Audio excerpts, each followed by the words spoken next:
He's been on the job 3 weeks, and Chicago's new police superintendent, Larry Snelling, is sharing some personal insights on whether he was angling for this job, his thoughts on migrants in police stations, and the best quick fixes to Chicago's car theft problem. Snelling sat down with CBS 2 political reporter Chris Ty, who is here with a revealing interview. That's right, Jim and Erica. He is comfortable, he is very conversational, and doesn't always toe the city line. Larry Snelling has earned his point of view after 30 years on the force, and today he's sharing it. Is this a job you always wanted? No. I'll be totally honest. Did you have to get talked into taking it? I wouldn't say talked into taking it. Obviously, there were people who were pushing and asking. He was pushed into a yes, and now after 30 years working for superintendents, Larry Snelling is one. At a time where murders are down in the city, but car thefts are up 86%. What can you do quickly to turn these tides? Technology. Is there one piece of technology in particular that you go, this could really be critical right now? Our LPRs. What's that?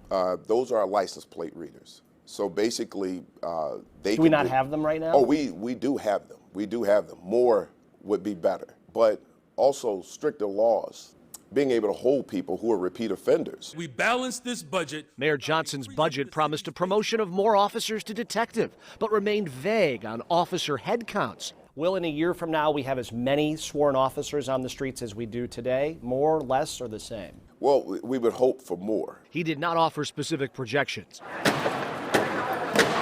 After years of stress from civil unrest and COVID, Snelling says officers' mental health appears to be in a more optimistic place as canceled vacations and extended work weeks have cooled off. But new stressors have taken their place. We're seeing human beings who are living in tents and mothers and children who are sleeping on the floors of police stations. Should they be there? No, but until we have better conditions or other locations for these people to be housed, our officers are just doing what they have to do to treat these people like human beings as best they can.